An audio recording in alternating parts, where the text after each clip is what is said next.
big test for us tomorrow night at home versus a Wichita State team that is playing their best basketball of the season. They've been playing good basketball all year, and we know that, again, they just came off of a tough overtime loss, but a really good team, and we know what kind of challenge it's going to be for us tomorrow night. Coach, going back to the last win, you got a million things on your mind during the game. Can you appreciate it in the moment, Brandon Johnson being red hot like that, a guy just catching fire like he did?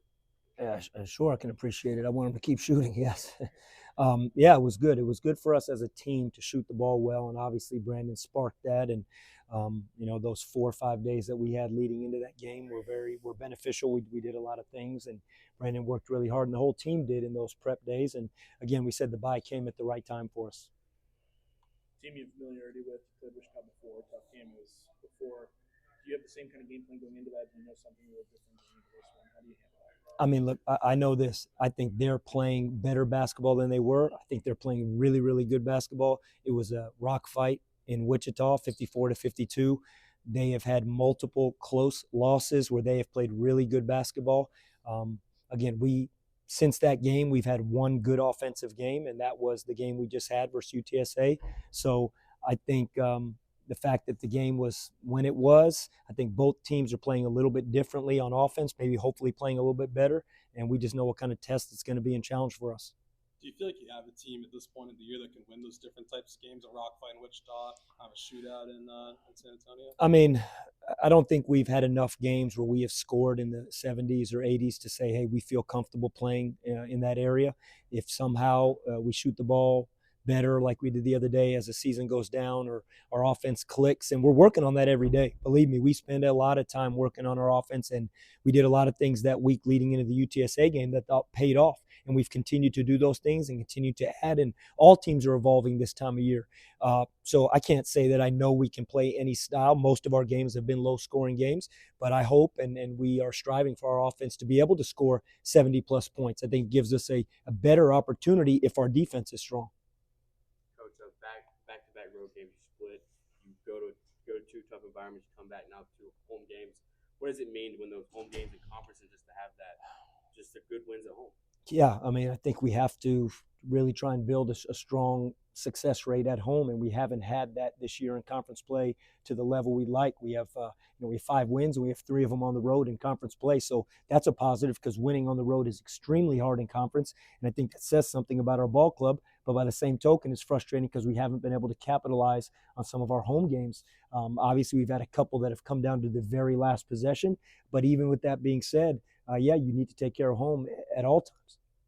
Was it kind of a extra practice time since you didn't have the game in between, or was it a rest?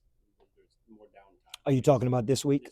Yeah, no, we've been on the court. We've been on the court. We try and manage what we do on a day-to-day basis, but by no means was it just rest. And we didn't approach it like, hey, we got to play a game on Wednesday because we didn't have it, or Tuesday because we have an extra day.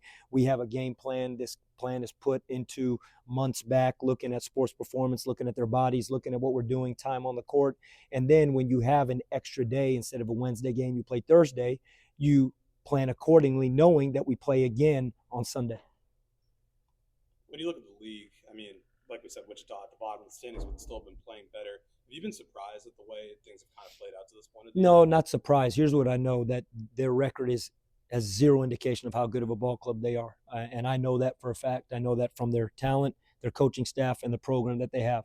This is a team that can beat anybody in the league, could go win the conference tournament, and I would not be surprised at something like that. That's how good of a team and coaching staff that they are.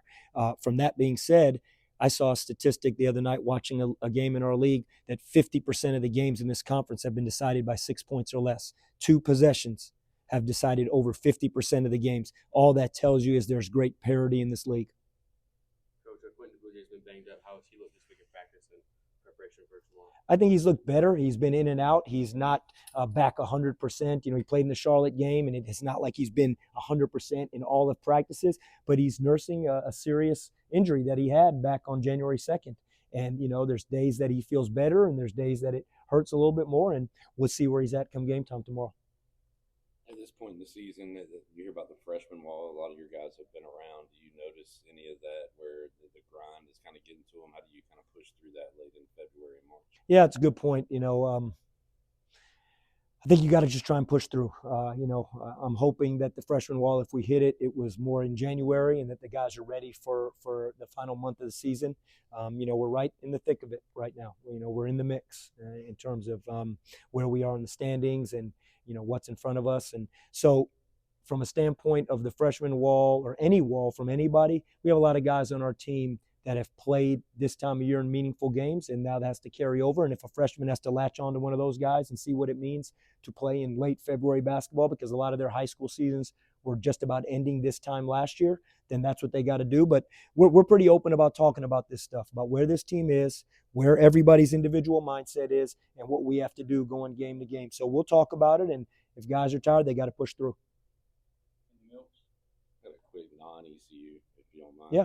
Grant Williams just got traded to the Hornets. I know they're pretty awful this year, but hopefully he'll be around and he'll be a part of that. But what kind of player is Grant Williams? I've always been a fan of his. Yeah, he's extremely smart. He's a very smart person on and off the court. I mean, he's like a coach on the floor, and he will do anything in terms of what it takes to win. That's what he did when he was at Tennessee, and I don't see it being any different with Charlotte. But I don't know the role that they have him in. I know they're 2-0 in their first 2 games with him, and I'm sure he's excited and family excited for him to be back in Charlotte. But as good of a player as he is, he's even a better person, and Charlotte got a good one.